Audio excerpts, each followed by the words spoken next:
Hello guys, welcome back to my channel. तो तुम्हारा वापस से स्वागत है बजर मांगा के लेटेस्ट चैप्टर 385 में। तो फाइनली इसका नया चैप्टर आ चुका है और सच कहूँ ये चैप्टर सब जो अभी नए आ रहे हैं ना, ये बजर फैंस के लिए एक गिफ्ट से कम नहीं है, क्योंकि एक टाइम पहले हम इसके नए चैप्टर्स के लिए पूरा तरसते रहते थे कि कब न्यूज़ आएगी, कब अपडेट आएगा इसके नए चैप्टर को लेकर। और फाइनली जब इसके नए चैप्टर्स आ रहे हैं और इसमें जो दिखाया जा रहा है ना, स्पेशली गर्ड्स के लिए बहुत ही बढ़िया हो रहा है। मैं कह सकता हूँ कि इतने टाइम से गर्ड्स जो इतना स्ट्रगल कर रहा था, इतना कुछ सह रहा था, फाइनली अब जाके उसे इसका फल मिल रहा है। फाइनली उसे अब कुछ ऐसा मिल रहा है जिससे वो ग्रिफिथ का सामना कर पाएगा। जहाँ पर लास्ट चैप्टर में हमने देखा था गर्ड्स के रियल पास्ट को कि वो एक्चुअली में ह्यूमन होने के साथ साथ एक एस्ट्रल वर्ल्ड का बीइंग भी है, यानी वो एस्ट्रल वर्ल्ड से पहले से ही कनेक्टेड था, बट उसको ये पता नहीं था। यही रीजन है कि वो फिजिकली इतना ज्यादा पावरफुल है और बर्जर्कर आर्मर को पहनने के बावजूद भी वो सरवाइव कर पाया। यहाँ पर गर्ड्स को लेकर बहुत सारे जो क्वेश्चन थे कि वो किस तरह इतने सारे अपोस्टल का सामना कर पाता है, एक नॉर्मल ह्यूमन के होने के बावजूद भी वो अपने लिमिटेशंस को इतनी तरह से पुश कर पाता है, यहाँ पर उसका आंसर हमें दे दिया गया। जहाँ पर लास्ट चैप्टर में जो वाटर गॉडेस थी उसने गर्ड्स को बता दिया कि एक्चुअली में वो है क्या। तो चलो अब इसके लेटेस्ट चैप्टर को कवर करते हैं। और अगर तुम्हें इस तरह के मांगा और एनिमे एनिमेशन पसंद है तो तुम मेरे चैनल को सब्सक्राइब कर सकते हो। मैं इस तरह के वीडियो बनाता रहता हूँ। तो बिना किसी देरी के वीडियो को स्टार्ट करते हैं।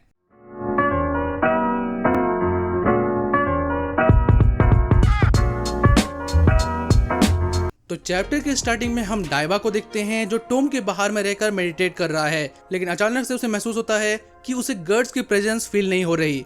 यहाँ पर उसे लगता है कि गर्ड्स मर चुका है। यहाँ पर वो कहता है कि क्या उसे यहाँ लाना वेस्ट हो गया, क्या ये सब ऐसे खत्म हो गया। फिर हम इसिद्रो और आजान को देखते हैं, जहाँ पर इसिद्रो कहता है कि बहुत टाइम हो गया है गर्ड्स को अंदर जाए हुए, पता नहीं अब क्या होगा, चलो हम लोग अपनी ट्रेनिंग कर लेते हैं। यानी इससे पता चलता है कि बहुत लंबा टाइम बीत चुका है इन लोगों को बाहर में यहाँ इंतजार किए हुए। फिर अचानक से टोम में एक हलचल होती है जिसे देखकर सब कोई हैरान हो जाते हैं, जहाँ पर स्लिट जो है अलर्ट हो जाता है। दूसरे ओर हम गर्ड्स को देखते हैं जो अपने खुले हुए सेल में लेटा हुआ है। वो अपनी आंखों को खोलता है और अपने हाथ को देखता है और वो कहता है कि क्या मैं देख सकता हूँ। यहाँ पर गर्ड्स के बोलने का दो रीजन हो सकता है। पहला कि जो ये टोम है ना, यहाँ एक्चुअली में लाइट की एक किरण भी नहीं है, यहाँ पूरा अंधेरा है, पूरा डार्कनेस है, तो यहाँ पर वो देख कैसे सकता है। दूसरा चीज कि बर्जर्कर आर्मर पहनने के बाद उसका विजन जो है डैमेज हो चुका था, जिसकी वजह से वो कुछ भी ठीक से देख नहीं पाता था, उसे सब कुछ ब्लर दिखता था। इसके बाद भी वो कहता है कि मेरे को अब क्लियर दिख रहा है। तो यहाँ पर हम कह सकते हैं कि गर्ड्स के साथ कुछ ना कुछ तो हुआ है।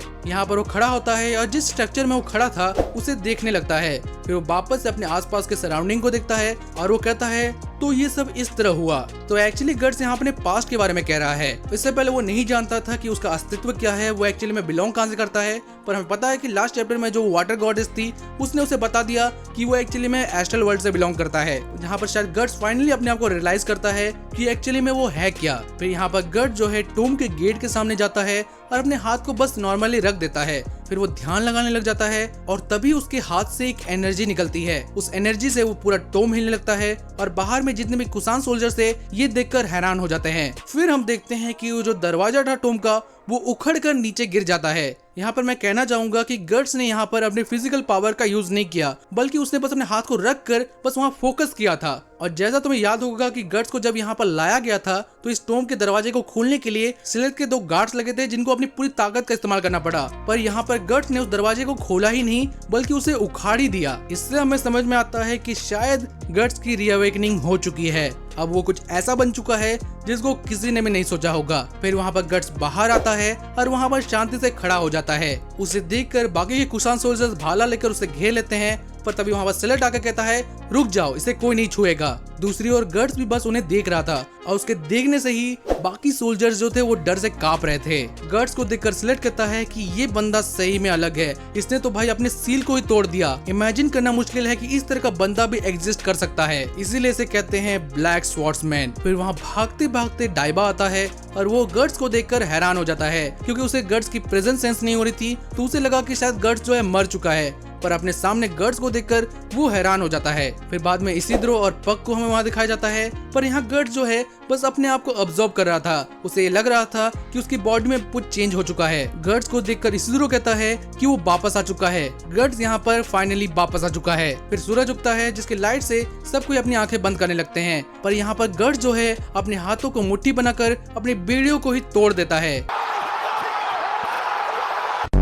भाई की अवेकनिंग क्या हो गई, उसने तो फ्लेक्स करना भी शुरू कर दिया। दूसरी ओर पग को भी गर्ड्स के अंदर बहुत से चेंजेस महसूस होते हैं और उसे देखकर वो उसके कॉन्शियस माइंड से कनेक्ट हो जाता है और ऐसा कुछ कोई हाई स्पिरिचुअल वाला जीव भी कर सकता है। यहाँ पर गर्ड्स पग को ऑब्जर्व करने लग जाता है, फिर वो उसके बैंड ऑफ सेक्रीफाइस को देखता है और उसे देखकर वो हैरान हो जाता है। अब हो सकता है कि यहाँ पर गर्ड्स की अवेकनिंग के बाद हो सकता है कि उसके बैंड ऑफ सेक्रीफाइस में कुछ चेंजेस आए होंगे। यहाँ पर पग उस सेल को देखता है और उसे देखकर कहता है कि गर्ड्स कनेक्ट हो चुका है, यानी यहाँ पर गर्ड्स एस्ट्रल वर्ल्ड से कनेक्ट हो चुका है। फिर चैप्टर के लास्ट में हमें गर्ड्स के सामने सनराइज होते हुए दिखाया जाता है, जो सिंबलाइज करता है कि गर्ड्स वो नया उगता सूरज है जो ग्रिफिथ के अंधकार को खत्म करेगा। और यहाँ पर चैप्टर खत्म हो जाता है। मानना पड़ेगा जो बिल्डअप बनाया गया है ना भाई, बहुत ही तगड़ा है और जैसा लग रहा है कि गर्ड्स को देखकर अब तो ग्रिफिथ की लगने वाली है, अगर सही में उस तरह का पावर अप हुआ है तो।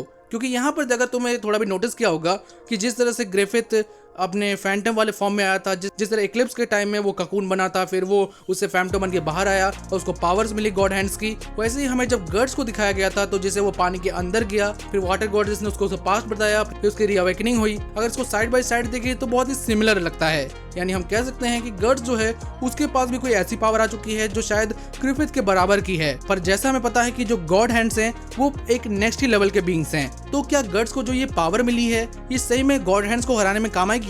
क्या ये उसी की लेवल की है? अब तो ये हमें तब पता चलेगा जब इसका अगला चैप्टर आएगा और उसे भी मैं कवर करूंगा, तो उसके लिए चैनल को सब्सक्राइब कर लेना।